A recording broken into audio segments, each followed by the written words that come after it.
Okay, I want to give a quick how-to on how I'm cutting a custom width reveal drop ceiling tile. This happens to be an Armstrong 266B tile, and I'm unable to find anywhere in my research an easy way that gives me a professional look. Everybody hand cuts them and they just do not turn out right for me.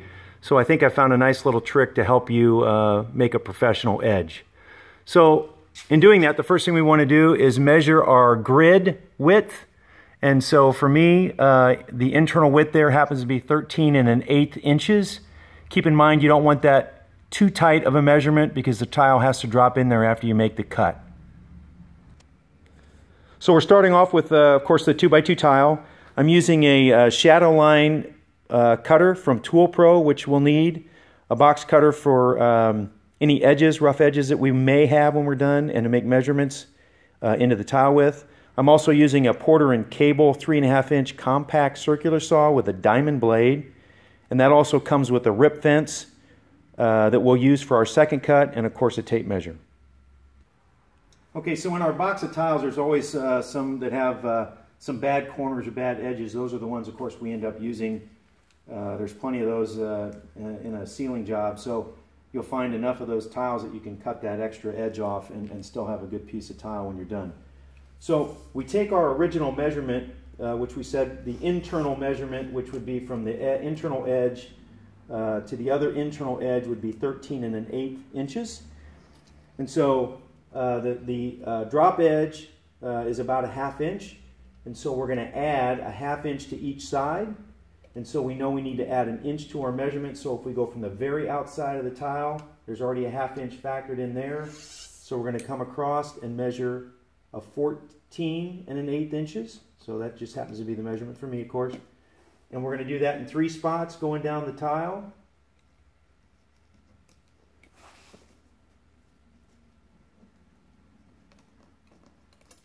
So we've got our 3 measurements.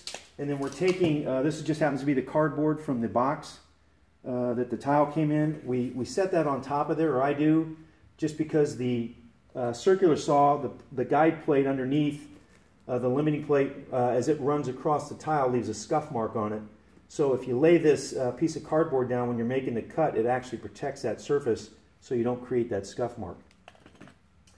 And then we're going to take another piece of tile here, and this is going to be our guiding edge for our circular saw. And so we line this up along our cut line, so we just factor where that's at. You can see the laser light there. And then I lay that tile right next to that. And so after I do that, I go back and figure out what my measurement is.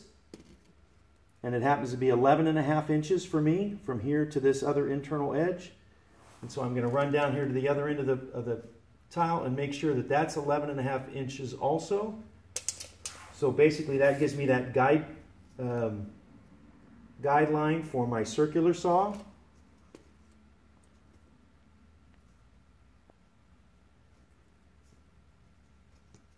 And then we want to make sure that our circular saw has enough of a depth that it will actually cut all the way through the tile on the first cut. So we just extend that so we know that the the cut will cut all the way through on the first cut to make a nice clean cut. And I'm going to go ahead and make that first cut.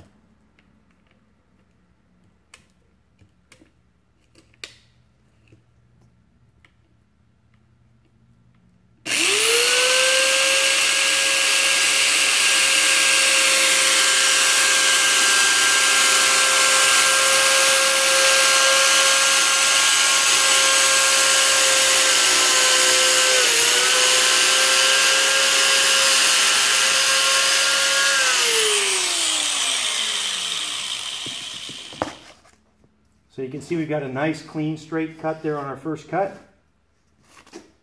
Now we're going to go back and grab our rip fence that came with that. And this will be for our second cut. So I'm lining this up so we get just under a 1/2 inch for our edge. And we're going to kind of lock that into place. And I'm just eyeballing that. And then I want to go back and then make sure my depth of cut is about a 1/4 inch, because that's about how deep that reveal is for the shadow line. And then that rip fence is just going to run along our cut edge for us. And then we're using our protector again so that we don't scuff up the top of the tile. And then we'll make our second cut.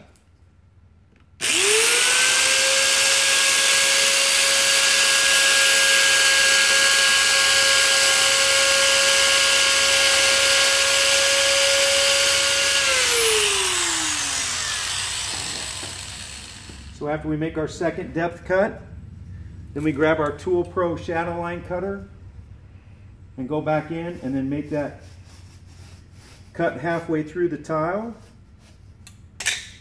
And then this will peel off.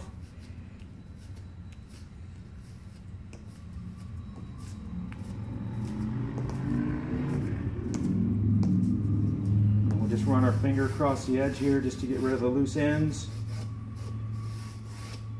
And that gives you a nice professional straight cut that almost doesn't need painting. Armstrong does have a spray paint that you can do to touch that up if you want. So we've got that nice professional edge, and of course it's going up against the wall, so sometimes we don't even have to paint it depending on how accurate it is. But typically you don't see that, so that then just drops in. And so our cut edge is against the wall, unpainted, and it looks great.